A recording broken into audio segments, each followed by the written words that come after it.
있었던 것입니다. 저는 근자에 들어서 하나님 앞에 이런 기도를 드립니다. 하나님, 고통당하는 자, 믿지 않는 사람들을 그냥 스쳐 지나가거나 외면하지 않게 해주십시오. 외면하지 않게 해주십시오. 사명감에 의해서 우리의 이웃들을 바라보면서 사명 때문에 전도하고 사명 때문에 우리의 이웃들에게 하나님의 사랑을 베푸는 그런 것이 아니라 사랑으로 사람들을 바라보고 사랑으로 그들의 영혼을 바라볼 수 있는 그런 마음을 부족한 종에게 허락해 주십시오. 그런 기도를 드릴 때가 드리고 있습니다. 오늘이라고 하는 이 시대는 군중들 속에 살고 있으면서도 무관심으로 인한 고독의 시대라고 말할 수가 있습니다. 무관심으로 인한 고독의 시대입니다. 이러한 시대에 우리 모두도 우리 예수님의 마음을 본받아야 합니다. 예수님은 사람의 외모도 보시지만 중심을 보시는 분이시죠. 안식일에 바리새인 지도자가 왜 예수님을 그의 집으로 초청했는지, 수종 병든 사람을 왜 예수님 앞에 두었는지, 예수님은 그들의 모든 속셈에 대해서 속속들이 잘 알고 계셨어요. 그럼에도 불구하고 예수님은 주저함도 없이 그 병든 자의 병을 안식일인데도 치료해 주십니다. 이 일로 인해서 예수님은 안식일에도 일한다고 하는 제목으로 바리새인과 유대인의 종교 지도자들에 의해서 심한 배척을 당하게 됩니다. 이런 상황 속에서 예수님은 그 앞에 모여있는 무리들을 바라보면서 아주 의미심장한 비유의 말씀을 주셨지요. 그 비유가 바로 오늘 우리의 본문입니다. 오늘 이러한 말씀을 통해서 우리는 잔치 자리에 초대받은 자들에 대해서 생각하면서 이 말씀을 통해서 우리는 그런 사건이 있었구나 라고 지나치는 게 아니라 이 말씀 속에서 나를 만나는 이런 은혜가 있기를 바랍니다. 첫째로 생각할 말씀은 예수님께서 베푸신 비유의 말씀으로 한 부자가 큰 잔치를 베풀었다라고 하는 말씀의 의미부터 생각해 볼 필요가 있습니다. 우리 예수님께서 베푸신 비유의 말씀은 모두가 다 알 수 있는 말씀입니다. 모두가 다 들을 수 있는 아주 평범한 말씀이죠.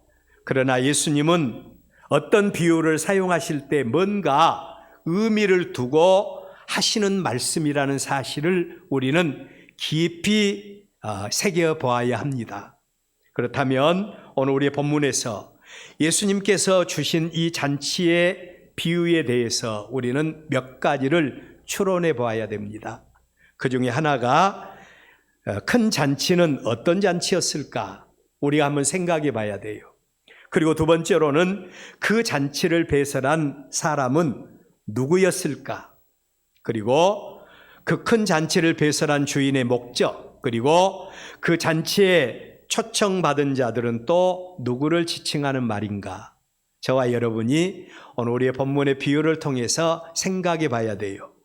그리고 그 잔치 자리를 거절한 자들의 모습과 그 자리를 거절한 이유는 또 무엇이었으며 그들을 향한 잔치집의 주인의 마음은 어떤 마음이었는가? 그리고 그 잔치에 덤으로 초청받은 사람들은 또 누구였는가? 오늘 저와 여러분은 깊이 이 말씀을 추론해 볼 필요가 있습니다. 사도 요한은 태초에 말씀이 계셨고 그 말씀이 곧 하나님이라고 말씀을 하고 그 안에 생명이 있고 그 생명은 사람들의 빛인데 그 빛이 사람들 가운데 오셨지만 사람들이 영접하지 아니했다. 하나님께서 생명의 빛으로 사람들에게 오셨지만 영접하지 아니했다는 겁니다. 예수님은 지금 사람의 몸을 입으시고 이 땅에 오셔서 바리새인의 지도자들 앞에서 매도당하고 바리새인의 지도자들 앞에서 시험을 당하고 있는 그 자리에 앉아 계세요. 그리고 그 앞에는 함께 음식을 먹는 자들이 앉아 있습니다. 그런 자들에게 예수님께서 갑자기 한 부자가 베푼 잔치에 대해서 비유의 말씀을 주신 겁니다. 자, 우리 예수님은 말씀을 주실 때 그냥 허투루 주시는 말씀은 하나도 없다고 했죠. 예수님께서 그 잔치 자리에 자신을 매도하고 자신을 매장시키기 위해서 마련된 그 잔치 자리에 우리 예수님께서 앉으셔서 이 말씀을 주신 이유가 무엇일까? 지금 예수님 앞에서 말씀을 듣고 있는 자들이 처한 형편과 처지가 어떠하다는 사실을 우리 예수님은 그들로 하여금 깨닫게 하기 위해서 이 말씀을 주고 싶으셨던 겁니다. 이 비유의 말씀에서 잔치의 주인은 하나님이십니다. 잔치의 주인은 하나님이시고 그 잔치는 하나님께서 그의 백성들을 억만 가지 죄악 가운데서 구원하기 위해서 특별히 마련하신 구원의 잔치. 하나님께서 모든 백성을 구원하기 위해서 마련해 놓으신 구원의 잔치로 보여집니다. 그리고 이 일을 위해서 하나님은 먼저 잔치의 주인공으로 아브라함의 후손인 이스라엘 백성들, 특히 이스라엘의 종교 지도자들을 우선적으로 초청하기 위해서 그의 종들을 먼저 보내셨다라는 사실을 우리 예수님이 비유적으로 그들에게 말씀하시기 위해서 이 큰 잔치를 배설한 주인과 종과 그리고 또한 종들을 통해서 특별히 초청장을 보낸 그 사람들에 대해서 언급을 하고 있는 것입니다. 유대인들과 종교 지도자들의 입장에서 볼 때 그들은 하나님의 은혜와 하나님의 놀라운 축복 가운데 있는 그런 자들이었어요. 그런데 문제는 그 큰 잔치에 초대받은 그들의 태도가 문제였다는 겁니다. 그들 가운데 누구도 그 잔치에 관심을 둔 사람이 아무도 없었어요. 그 잔치에 관심을 둔 사람이 아무도 없었습니다. 그들에게는 눈에 보이지 않는 하나님, 그들에게는 눈에 보이지 않는 하나님 나라와 하나님의 구원에 대해서는 별 관심이 없었다는 겁니다. 그들에게 관심사가 있다면 오직 육신의 정욕입니다. 그들에게 관심사가 있다면 오직 이생의 안목과 그리고 세상의 기복적인 것, 세상의 관계적인 것, 이런 것들이 그들에게 더 우선적이었다는 거예요. 그래서 그들은 한결같이 그 잔치에 초청장을 보낸 주인의 종들의 초청을 거절하는 모습을 보게 됩니다.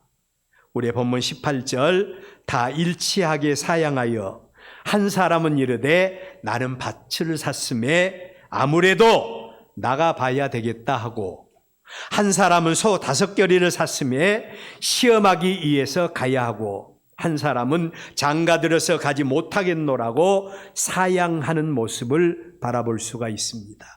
여러분, 우리는 이 큰 잔치에 참여하지 못하겠다고 하는 이들의 핑곗거리를 지금 우리는 보고 있어요. 어떻게 보여집니까? 일면으로 보면 타당하다, 그런 생각 되지 않습니까? 사도 바울은 그의 아들과 같은 디모데에게 종말의 때, 예수님의 재림의 때가 되면 사람들의 마음이 어떠할 것인가에 대해서 말씀을 하고 있어요. 디모데전서 3장 4절로 5절에 보면 그때가 되면 배신하며 조급하며 자만하며 쾌락 사랑하는 것을 하나님보다 더하며, 쾌락 사랑하는 것을 하나님보다 더하며, 경건의 모양은 있으나 경건의 능력을 부인하니 이 같은 자들에게서 내가 돌아서라 라고 말씀을 하고 있습니다. 자, 여러분, 우리는 지금 큰 잔치에 초대받은 여기 유대인들과 유대인의 종교 지도자들을 보고 있습니다. 그들은 하나님 앞에 구별된 자들입니다.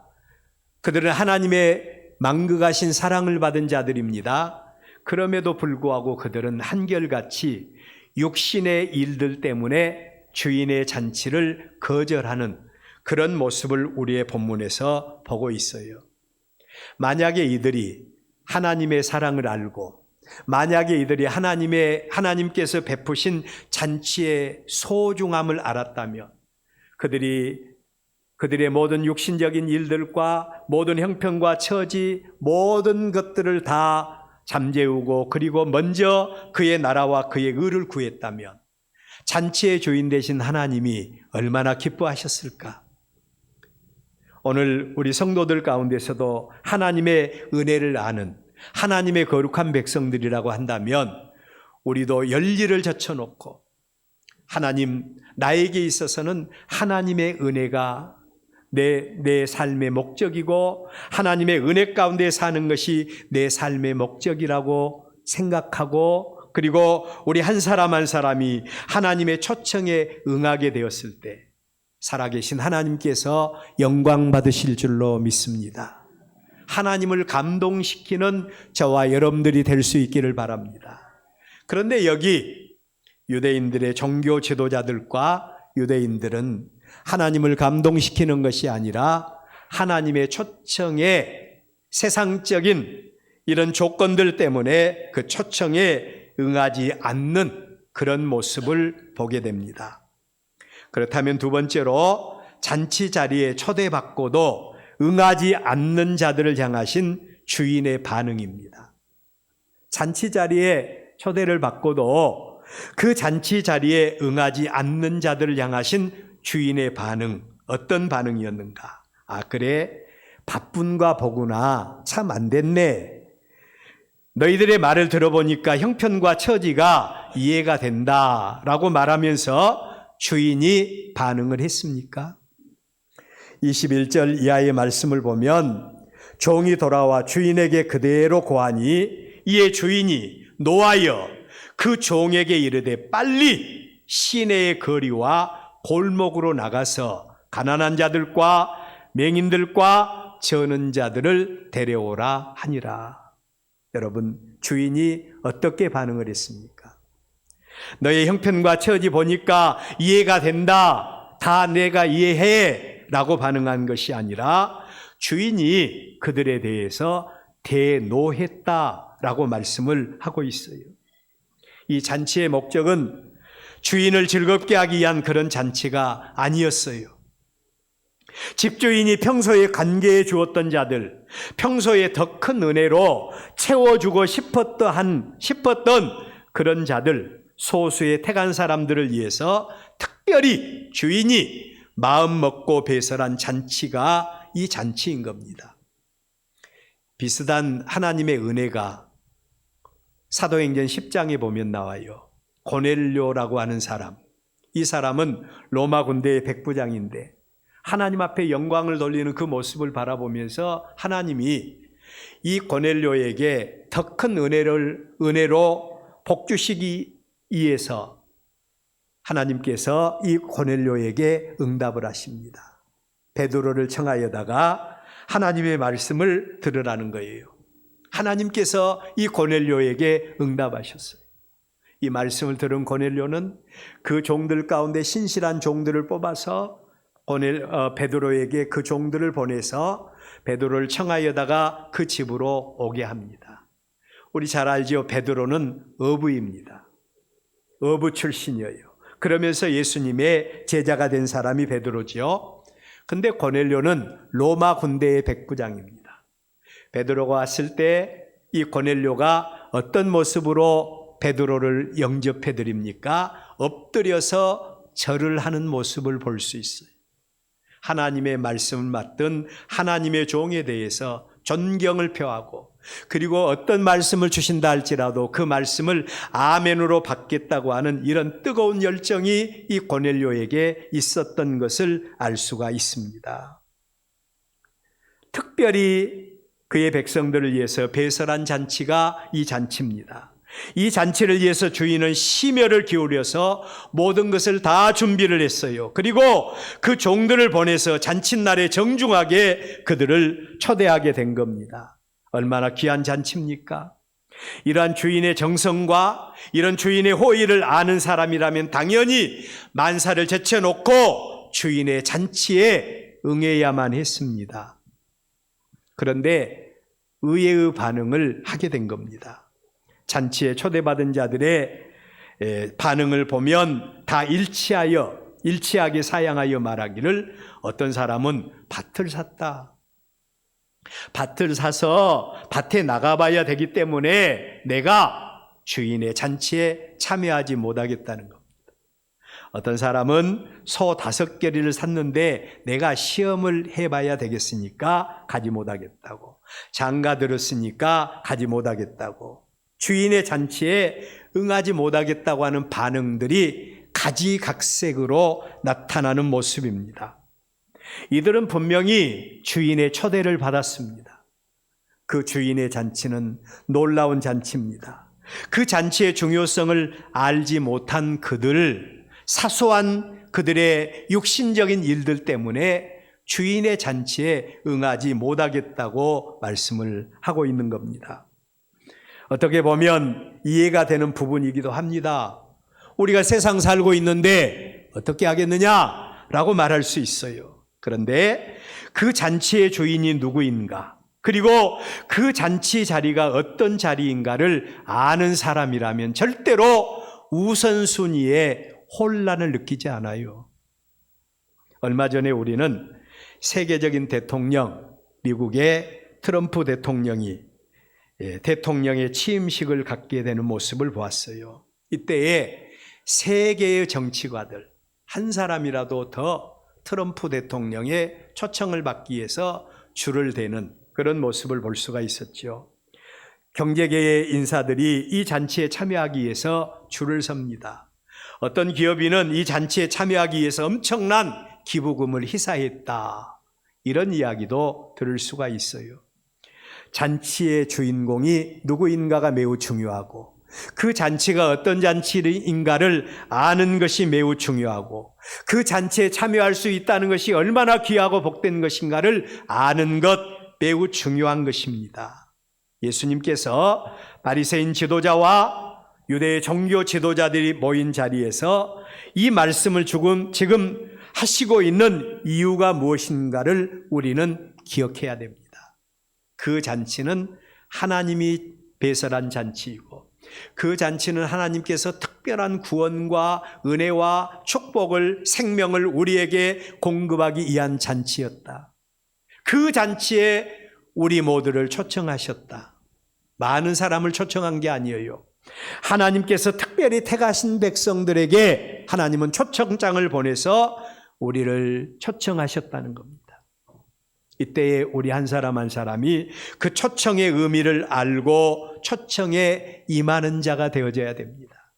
트럼프 대통령의 취임식에 참석하기 위해서 줄을 대는 이런 사람들이 있었다면 오늘 저와 여러분은 만왕의 왕이신 만군의 하나님 아버지의 초청을 받은 자들인 줄로 믿으시기를 바랍니다. 사소한 일 때문에, 대통령이 초청했는데 사소한 일 때문에 그 초청에 응하지 않았다면 이 사람의 앞으로의 장래가 어떻게 되겠습니까?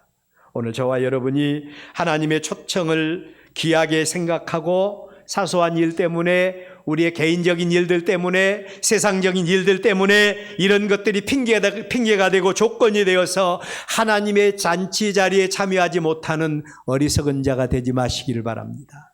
하나님을 노하시게 하는 자가 아니라 하나님을 영화롭게 하는 여러분들 되시기를 축원합니다.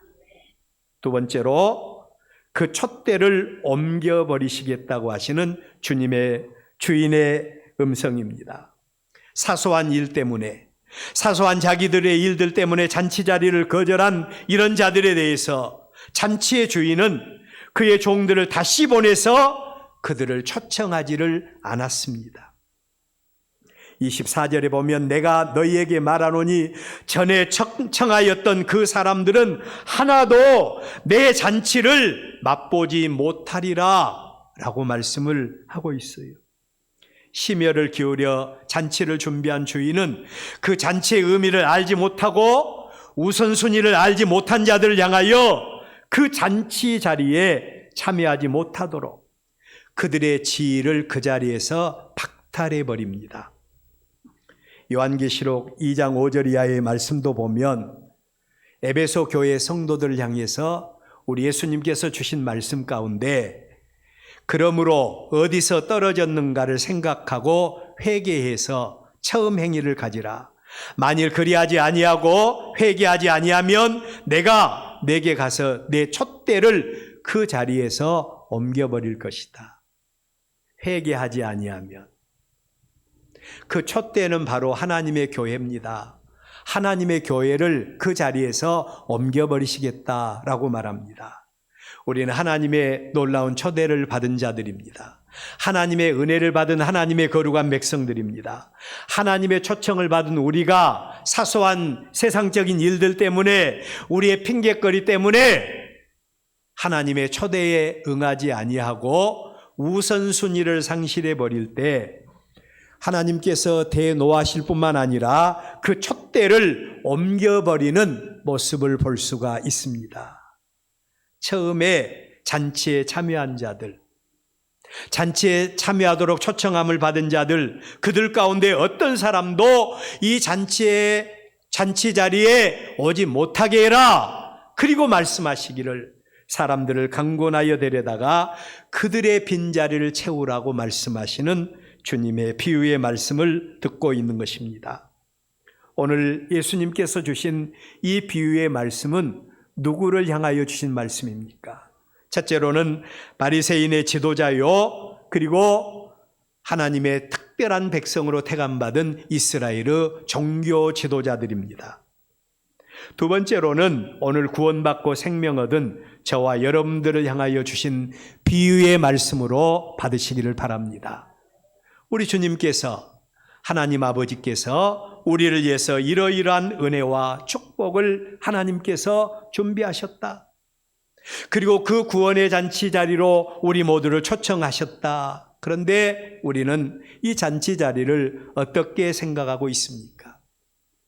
물론 세계적인 대통령이라고 하지만 그 대통령의 잔치 자리보다도 만왕의 왕이신 하나님께서 베푸신 그 잔치 자리가 오히려 그 자리보다 더 부족하다고 생각한다면 하나님 아버지께서 노하실 뿐만 아니라 우리에게 주실 하나님의 은혜와 축복의 촛대를 옮겨버릴 수도 있다는 겁니다. 저와 여러분은 하나님을 영화롭게 하고 하나님을 기쁘시게 하는 그 믿음을 소유할 수 있기를 바랍니다.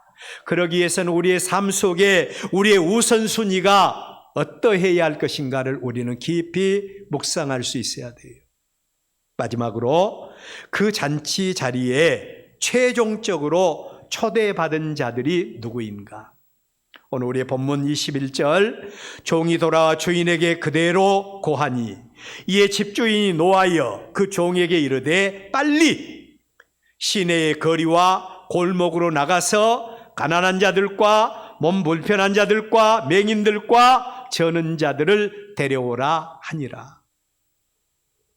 자, 여러분, 종이 돌아와서 주인에게 고할 때 주인이 노하실 뿐만 아니라 촛대를 옮기고 그리고 나서 말씀을 하시기를 잔치에 최종적으로 초대받을 수 있는 자들이 누구인가를 말씀을 하고 있는데 바로 문제 만난 자들입니다. 문제 만난 자들이에요. 그 문제 만난 사람들 가운데 가난한 자가 있습니다. 누가 가난합니까? 이 세상에 태어나면서부터 부자와 가난한 사람 없어요. 다 같이 공술의 공수거인 것입니다. 그러나 세상 살다 보면 이런 일 저런 일 만나서 삶의 바란스가 흩어져 버리는 그런 사람들이 많이 있죠. 그래서 사람들 가운데는 가난하고 힘들게 어렵게 사는 사람들이 있을 수 있는 겁니다. 가난한 사람들 초청하고 있어요. 또 두 번째로는 몸 불편한 사람들, 맹인들, 저는 사람들, 이런 사람들을 초청하고 있는데 이들 모두가 다 세상 살면서 문제 만난 사람들입니다.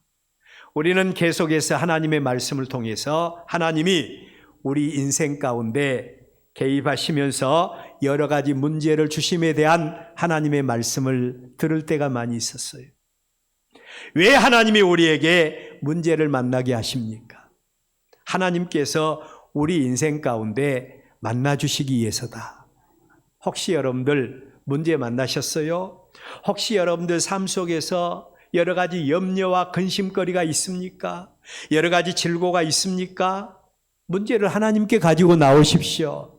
하나님을 만난 통로 삼으십시오. 하나님께서 그들 가운데 역사해 주실 줄로 믿습니다. 여러분, 이 사람들에게 섭리의 주인이신 하나님께서 그들 가운데 역사하는 모습입니다. 우리는 우리 인생 가운데서 아무런 문제가 없는데 하나님 앞에 나올 수 있는 사람은 아무도 없습니다. 하나님께서 이스라엘 백성들을 애굽 땅 종되었던 곳에서 구원해 내시는 출애굽 역사도 보면 하나님이 그 백성들에게 만나주시기 위해서 수시로 행하시는 일이 있죠. 문제를 주시는 겁니다. 때로는 그 백성들을 홍해 바닷가에 세우시고 뒤에는 애굽의 병사들이 쫓아오도록 하는 이런 역사를 하나님이 행하세요. 또 때로는 마실 물이 없어서 광야 한가운데서 죽을 수밖에 없는 상황에 노출되기도 합니다. 대적들에게 노출되기도 하고요. 먹을 양식이 떨어져 버리기도 했습니다. 이럴 때마다 이스라엘은 문제를 하나님께 가지고 나가서 기도했고 하나님은 응답해 주심으로 그 백성들의 하나님이 되어주시는 역사를 볼 수가 있습니다. 예수님의 공생의 사역 가운데 예수님을 만난 사람들이 누구였습니까? 문제 만난 사람들이었어요. 병든 자, 고통당한 자, 귀신 들린 자, 괴로움 가운데 있는 자들. 우리가 하나님을 깊이 만나기를 원합니까? 하나님의 놀라운 구원과 하나님의 은혜와 하나님의 생명의 잔치 자리에 참여하기를 원합니까? 간단해요. 가난한 심령만 가지면 됩니다. 가난한 심령 가지면 돼요. 하나님의 은혜를 필요로 하고 그 은혜를 갈망하는 사모하는 마음이 우리의 마음에 있을 때 하나님은 그들에게 만나주세요. 문제를 하나님께 내려놓고 간절히 부르짖으시기를 바랍니다. 하나님은 그들의 기도를 응답해 주시는 것입니다. 여러분, 우리 모두는 하나님의 잔치 자리에 초대받은 자들입니다. 이제까지 우리가 하나님의 잔치에 초대받았으면서 어떤 삶을 살고 있었습니까? 세상적인 것 핑계대면서 이 모양 저 모양으로 하나님을 차선에 두고 내가 우선적인 삶을 살아오지 않으셨어요? 이제는 하나님 앞에 우리 자신을 내려놓으십시다. 내 자신이 우선이 아니라 먼저 그의 나라와 그의 의를 구하는 저와 여러분이 되어져서 하나님이 기뻐 받으시는 우리요, 우리 인생 가운데 문제 가운데서 하나님 만나주시고 문제 해결해 주시는 이런 은혜가 우리 가운데 임하시기를 주의 이름으로 축원합니다. 하나님의 은혜로 세움받고 하나님의 은혜로 체험받는 저와 여러분들의 모습들 되시기를 주의 이름으로 축원합니다.